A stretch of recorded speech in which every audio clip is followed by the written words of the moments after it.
Raju Pal murder था 2005 का, जो राजूपाल मर्डर था वहां से शुरुआत हुई। अतीक अहमद और उमेशपाल के बीच वो जो लड़ाई झगड़ा था ना, वहीं से शुरू हुआ था। अतीक ये नहीं चाहता था कि उमेशपाल राजूपाल मर्डर का जो कि चश्मदीद था वो किसी भी तरह से इस पूरे मामले के लिए कोर्ट तक पहुंचे। लगभग पूरी प्रक्रिया हो चुकी थी, पैरवी सेशंस कोर्ट से लेकर के सुप्रीम कोर्ट तक उमेशपाल ने की थी और उसी को रोकना चाहता था अतीक अहमद।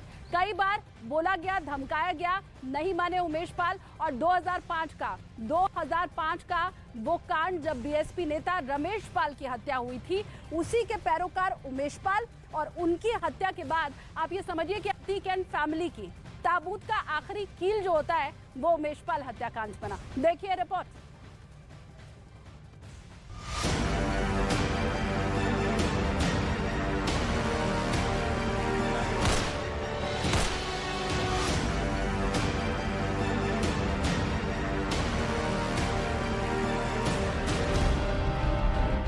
असद की कुंडली में अतीक ने लिखी मौत। 18 साल पहले अतीक ने लिख दी थी मौत। एफआईआर नंबर 114 बनी असद का कांड। 19 गोलियों से लिखा गया था असद का अंत।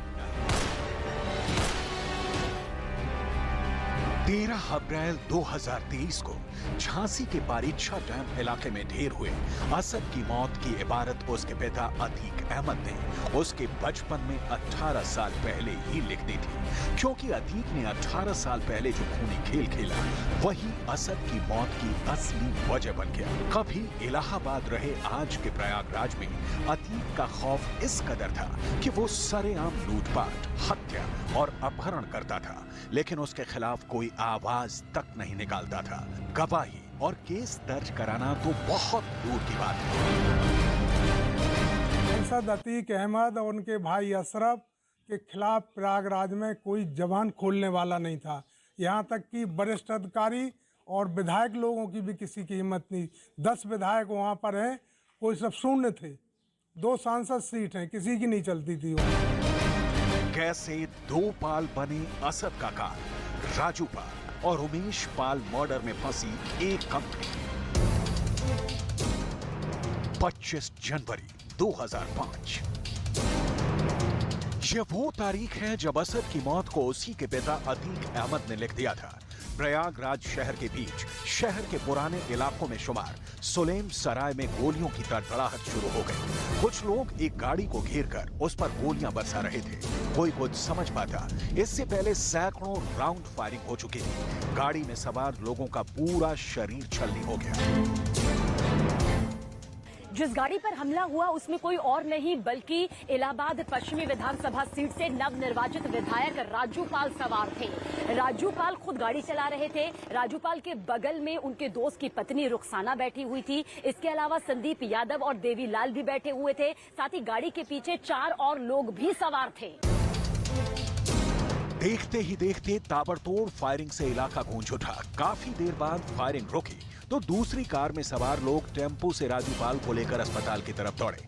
आगे आगे टेम्पो और पीछे पीछे बदमाश शहर की सड़कों पर दौड़ रहे थे।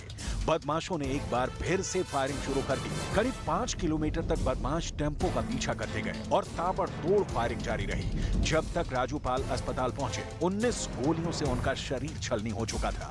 राजूपाल के साथी अस्पताल लेकर पहुंचे तब तक बहुत देर हो चुकी थी। डॉक्टरों ने उन्हें मृत घोषित कर दिया। राजूपाल को विधायक बने अभी 3 ही महीने हुए थे कि 15 जनवरी 2005 को उसने पूजा पाल से शादी कर ली। शादी के मात्र 10 दिन के बाद मतलब 25 जनवरी 2005 को राजूपाल की हत्या कर दी जाती है। इस हत्या का आरोप तत्कालीन समाजवादी पार्टी सांसद अतीक अहमद पर लगता है। पूजा पाल ने अतीक अहमद, उसके भाई अशरफ अहमद, आबिद और फरहान के अलावा कई और लोगों के ऊपर नामजद एफआईआर दर्ज करवाई। हत्याकांड के पीछे चुनावी रंजिश बताई गई। अभी 10 दिन पहले ही राजूपाल की पत्नी बनी पूजा पाल ने 26 जनवरी 2005 को राजूपाल मर्डर की जो एफआईआर लिखवाई उसका नंबर था 114। इसमें अतीक अहमद की फैमिली के साथ कई दूसरे शूटरों का भी नाम था। बेहद फिल्मी अंदाज में अंजाम दिए गए इस हत्याकांड में राजू पाल के साथ कार में सवार संदीप यादव और देवीलाल ने भी दम तोड़ दिया था। राजू पाल हत्या की खबर पूरे शहर में आग की तरह फैल गई। राजू के समर्थक सड़कों पर उतर आए, जगह जगह आगजनी हुई, पथराव किया गया, तोड़फोड़ की गई। अच्छा, राजू पाल के सबसे करीबी रिश्तेदार और दोस्त रहे उमेश पाल इस हत्याकांड के मुख्य गवाह थे। उमेश पाल ने सेशंस कोर्ट से लेकर के सुप्रीम कोर्ट तक में राजू पाल मर्डर की पैरवी की। इसी कारण अतीक गिरोह की उमेश पाल से खुलेआम दुश्मनी हो गई और लगातार उमेश पाल को धमकी दी जा रही थी। इतना ही नहीं, उमेश पाल का अपहरण भी किया गया।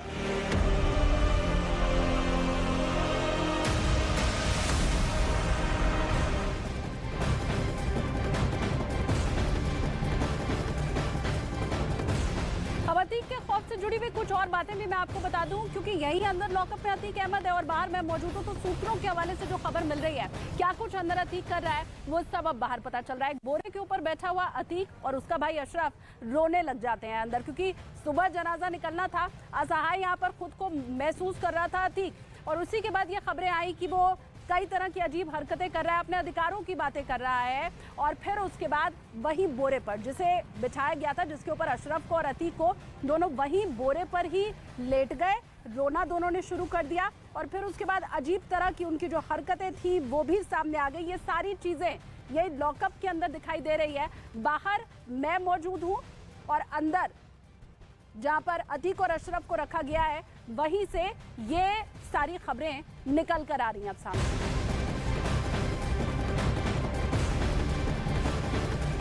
तो देखिए, शाम के ये 3:15 बजे का वक्त हो गया है। जनाजा सुबह उठना था।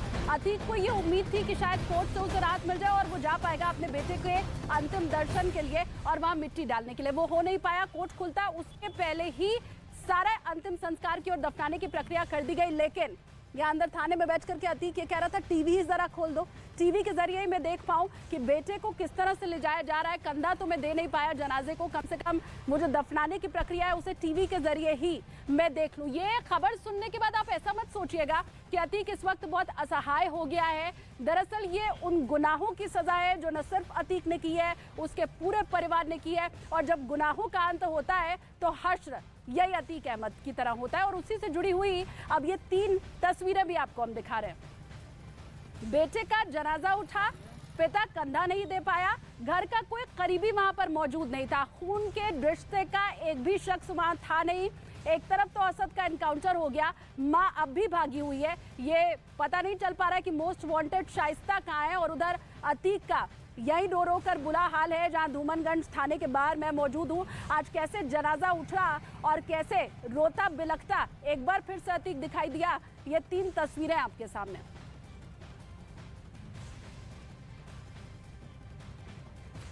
तो तस्वीरें आज जब असद का जनाजा उठा उसी से जुड़ी हुई ये 3 अलग अलग तस्वीरें हम आपको दिखा रहे हैं। जो लोग वहां पर मौजूद हैं गिनती में 30 से 40 लोग। कहाँ तो पूरे मोहल्ले में अतीक को लगता था कि उसका रुतबा है, दबदबा है, पूरा प्रयागराज उसे जानता है। पर आज जरा देखिए बेटे का जनाजा और अतीक जो कि अब भी बंद है।